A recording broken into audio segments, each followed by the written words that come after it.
As the school year begins, it's important to know how to study effectively.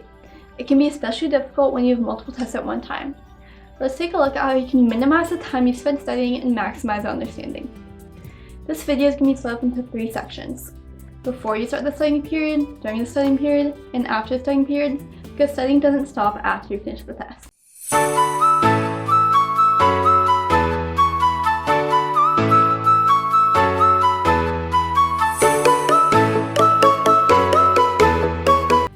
Before you start studying.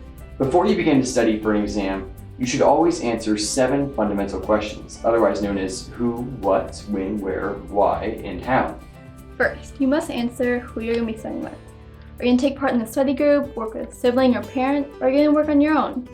Each option has its pros and cons, but remember to choose your study groups wisely and only use them when you can actually stay focused on a discussion-based topic. Second question, what? What are you going to study? Seems simple, right? Well, so many people don't do this. To minimize your studying time, it's important to figure out what you do and don't need to know for your test. Ask your teacher and figure out the format of the exam so you can determine how deep your level of understanding has to be. Then, make a list of the major topics and highlight the topics that are your weak points. Your time is better spent on topics that are more difficult to you compared to those that come easy. Third, when are you going to study? The general answer is early. As I'm sure you've heard before, it's a really bad idea to cram all the information into your brain the night before an exam. Imagine your brain is like a cup of water. It can only hold so much water before it spills over. It's just like your brain. Your short-term memory can only hold so much information. At night, your brain empties the water cup and moves your new knowledge into your long-term memory, freeing up space for more information. So I'd recommend starting to study for any test at least 7 days before it, and then for big exams even sooner. It helps to make a study plan that details what you're going to be doing every single day leading up to the exam. The fourth question, where? Where are you going to study? For most people, this is pretty simple, but it's important to consider the best places for your studying. Do you focus best at home, or would you focus better at a local library? The key to a great studying environment is that it is quiet, and most importantly, it works for you. Number 5, why are you going to study? If you're studying just for the grade, then you're doing it wrong. So much of getting focused and succeeding on exams is to trick yourself into enjoying a topic, even if you despise it. You need to find the enjoyment or connection to something that you do enjoy in what you're learning, or else you will have no true motivation to make your studying as productive as possible. The sixth question, how? How are you going to study? Are you going to use flashcards, practice tests, a textbook? Every technique has its positives and negatives, but it is a combination of them all which is normally going to best prepare you, especially if you are studying only the essential material by knowing what is on the exam.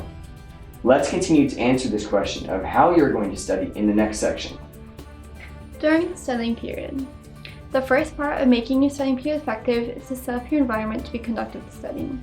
Put your phone away, close your email, and turn off any loud music. Some quiet instrumental music can help your brain become more active, but loud lyrical music won't help you. Next, see specific methods that you will use to study now that your environment is all ready to go. Let's take a look at 4 studying strategies. Strategy 1, using the Pomodoro technique. To give your brain time to rest and to get into the flow state. The flow state is when we get into an immense state of focus. If you can get into the flow state, keep working and do whatever you can to stay in this state because it can be extremely difficult to get to. It is important to take breaks on occasion though, but longer Pomodoro sessions are much more likely to lead to effective studying sessions. Second, draw connections. What do I mean by connections? Come with analogies, mnemonics, or other silly ways to help you remember things. In biology and chemistry, Lioga is a common way to remember. Lose electrons oxidation, gain electrons reduction. Strategy 3, use active recall. Active recall is a fancy way of saying that in order to study effectively, you have to force your brain to spontaneously remember facts. Flashcards are the best examples of active recall, however, they are not the only. Practice tests and creating study guides are both studying techniques that when done right can use the active recall strategy. The Feynman technique is also a great strategy where you force yourself to pretend like you were explaining a topic to a 3rd grader, which forces you to explain it simply. Like Albert Einstein said, if you can't explain it simply, you don't understand it well enough. Number 4, use spaced repetition. Spaced repetition is a concept that you should be spending time studying the difficult material and the things that you don't know first. Many flashcard applications like Rundown and Quizlet utilize spaced repetition, allowing you to see cards that you got wrong more frequently. The best part about flashcards is that they utilize both active recall and spaced repetition. When you are running through your flashcards though, it is critical that you make sure that you aren't just reading the front and back of the card, but are actually forcing yourself to remember the material. You also need to be very honest with yourself when determining how well you actually know this material. After the exam.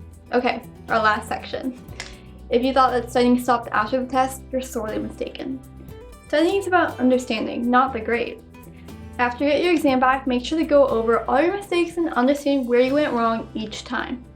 If you don't know what you did wrong, seek out help from a friend or better yet, your teacher.